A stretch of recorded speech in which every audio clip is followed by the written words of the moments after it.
सुबह का अखबार जैसे ही आंगन में गिरा, सरिता ने आदतन उसे उठाया और पहला पन्ना खोला। पन्ना पलटते ही उसकी आंखें ठिठक गईं। बड़े बड़े अक्षरों में छपा था, गरीबों का मसीहा डॉक्टर आदित्य। साथ ही अखबार में छपी मुस्कुराती तस्वीर ने उसके दिल को छू लिया। उसकी आंखें भर आईं, चेहरे पर गर्व की लाली दौड़ गई। बगल में बैठी उसकी जेठानियाँ भी पन्ना देखती हैं और दंग रह जाती है। वही आदित्य जिसे कभी मुफ्तखोर, नालायक और निकट्ठू कहकर तिरस्कार किया जाता था, आज शहर के पहले पन्ने पर उसकी शान बढ़ा रहा था। आदित्य सिर्फ 6 साल का था जब उसकी माँ का देहांत हो गया।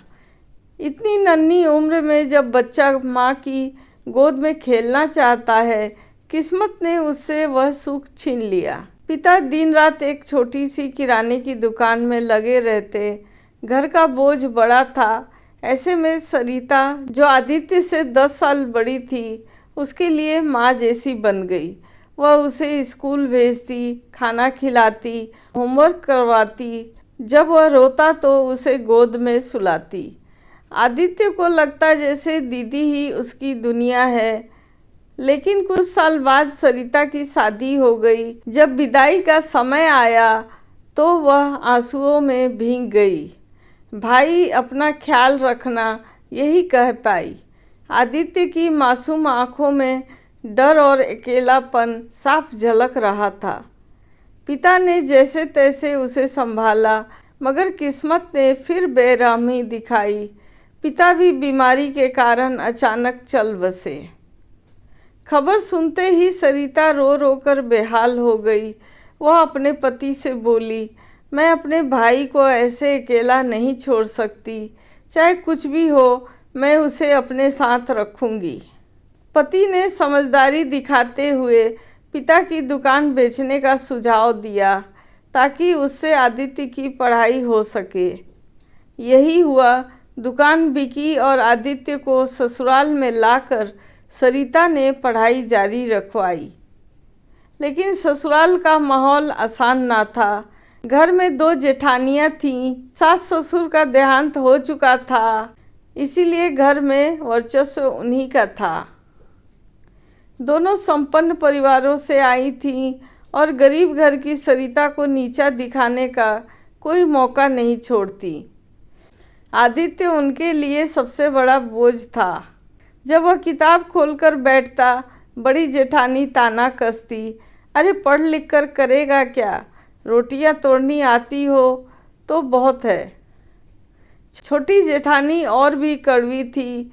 हरदम उसे नालायक कहकर अपमानित करती। कभी सब्जी लाने का आदेश, कभी पानी भरने का, और अगर वह थोड़ा भी टालता तो सुनना पड़ता, देख लेना, यह लड़का एक दिन घर का सामान उठाकर बेच देगा।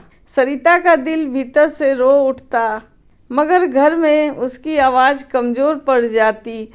पति अक्सर बीच बचाव करते, लेकिन जेठानियों का हक और दखल इतना था कि खुलकर कुछ नहीं कह पाते।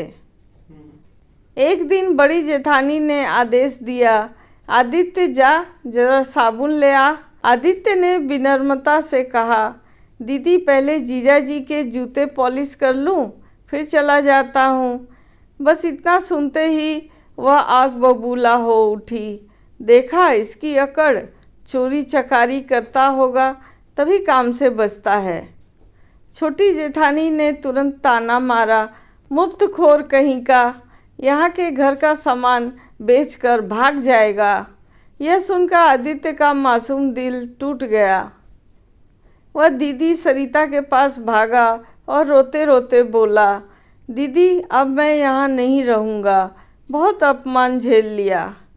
सरिता ने उसे गले लगाया और रोते रोते कहा, नहीं भाई, तू कहीं नहीं जाएगा, मैं सब ठीक कर लूँगी।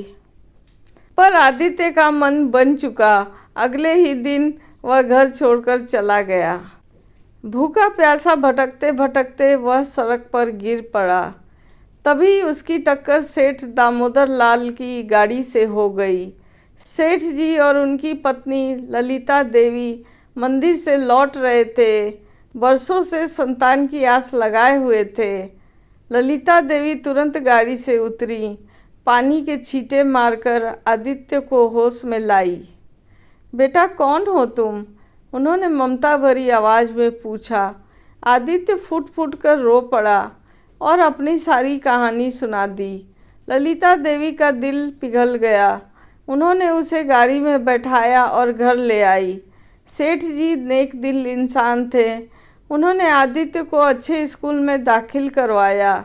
ललिता देवी ने उस पर माँ जैसा प्यार लुटाया। आदित्य भी उनकी उम्मीदों पर खड़ा उतरा। 10वीं में पूरे स्कूल में प्रथम आया। उसकी लगन देखकर सेठ जी ने कानूनी तौर पर उसे गोद ले लिया। 6 महीने बाद ललिता देवी ने भी बेटे को जन्म दिया। अब घर में किलकारियाँ गूंजने लगीं, लेकिन आदित्य का स्थान कम नहीं हुआ। उसने अपने छोटे भाई को उतना ही प्यार दिया जितना एक सगा भाई दे सकता है। आदित्य का सपना था डॉक्टर बनकर गरीबों की सेवा करना। सेठ जी ने उसके सपने को पंख दिए। मेडिकल कॉलेज में दाखिला कराया। दिन रात मेहनत कर आदित्य डॉक्टर बन गया। सेठ जी ने उसके लिए शानदार क्लिनिक बनवाया। लेकिन आदित्य ने कहा, पिताजी, मैं चाहता हूँ यह क्लिनिक उन लोगों के लिए खुले जो पैसे नहीं दे सकते। अमीर तो कहीं भी इलाज करा लेंगे, पर गरीब कहाँ जाएंगे? और सचमुच उसने गरीबों का इलाज मुफ्त करना शुरू किया। धीरे धीरे उसकी ख्याति पूरे शहर में फैल गई। एक दिन पत्रकार ने उसका इंटरव्यू लिया और आज वही इंटरव्यू अखबार के पहले पन्ने पर छपा था। सरिता ने अखबार सीने से लगा लिया। उसकी आंखों से आंसू टपक रहे थे, मगर होठों पर गर्व की मुस्कान थी। जेठानियाँ भी वही अखबार देख रही थी। चेहरे पर शर्म और पछतावा साफ झलक रहा था। वे बोली, सरिता, हमें माफ़ कर दो। हमने आदित्य को बहुत छोटा समझा। आज वही तुम सबकी इज्जत बढ़ा रहा है। सरिता ने आंसू पोंछते हुए कहा, नहीं दीदी, यह तो आपका ही आशीर्वाद है। उसके व्यंग को सुनकर जेठानिया की नज़रें झुक गई। किसी इंसान को उसके हालात देखकर कभी नीचा मत समझो।